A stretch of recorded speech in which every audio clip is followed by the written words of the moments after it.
Hey guys, welcome to Unit 2. This is day 1. We're going to start talking about the Renaissance and the Reformation. Some of this should be a review for you. If you took World History 1, it should sound pretty familiar. The rest of it might be completely new material. So this is probably one of my favorite units to teach. So here we go. All right, so if you took World History 1, then you know that you should remember that during the Middle Ages, it was certainly not a fun time period to live through, to experience. Europe had suffered through war and plague. You should also remember that by the church, and by the church I'm talking about the Catholic Church, it was the church at the time. And the church was everything. But some people during the Middle Ages began to question this institution of society. And their reason being, well, it hadn't been able to prevent any kind of war. It hadn't been able to prevent any kind of sickness.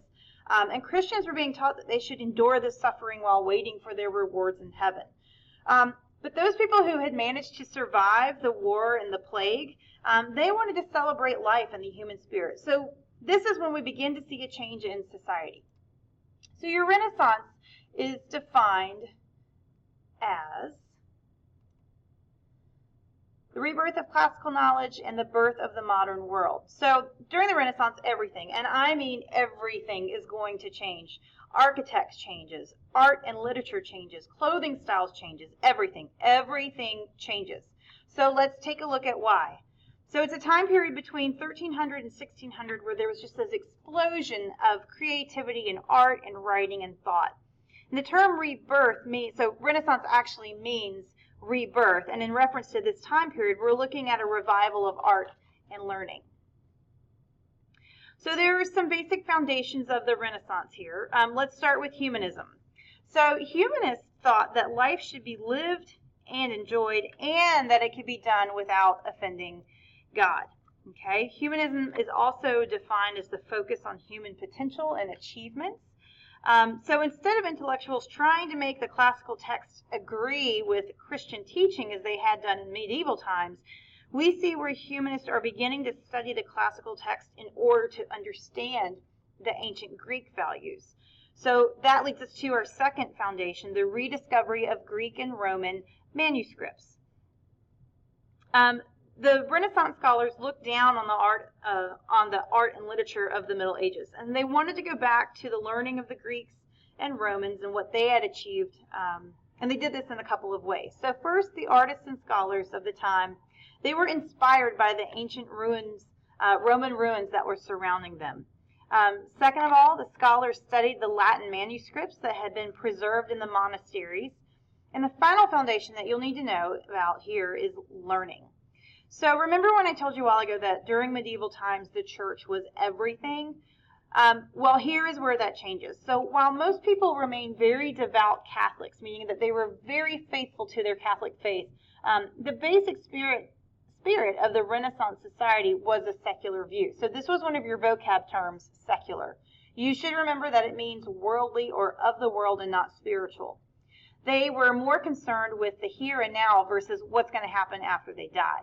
So even though church leaders had lived this way and were very committed to their faith and to their beliefs, we even see some church leaders that were becoming more secular at this point in time. Some of them lived in mansions. Some of them threw amazing banquets and wore super fancy clothes, not the rough, uncomfortable clothes that had been worn in the Middle Ages and the plain food that they were accustomed to eating at all back then. So the times are changing here, okay? So where in the world does this happen? So all this talk about the Renaissance, but where did it actually occur? Where did it start? I am so glad you asked. Well, the Renaissance started in Italy, specifically it started in Florence, which is right there, okay?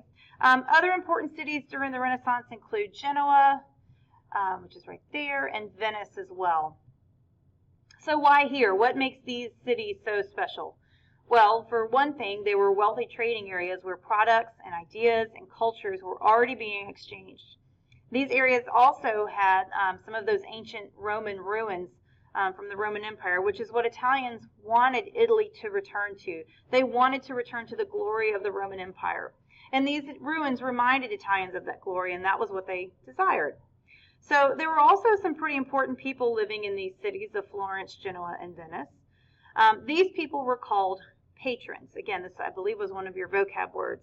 A patron is a wealthy and educated person who agreed to support the arts and artists. So people like Lorenzo de' Medici, this is a sculpture of him, and Isabella d'Este were two important patrons during the Renaissance period. Lorenzo Medici was part of a very wealthy and powerful family. Of course, when you have money and you have power, you also have enemies. One time, a rival family was so jealous of the Medici family that they plotted to kill Lorenzo and his brother Giuliano while they attended Mass. So if you are Catholic, when you go to church, the service is called Mass. So they were Catholic. They were living in Italy. So Giuliano was murdered by assassins at the altar in the church, but Lorenzo managed to actually escape to a room where he was able to fend off the other would-be assassins until more help came for him. He later had these murderers brutally and publicly executed. On a lighter note, though, he managed to collect many of these manuscripts that the humanists were interested in looking at.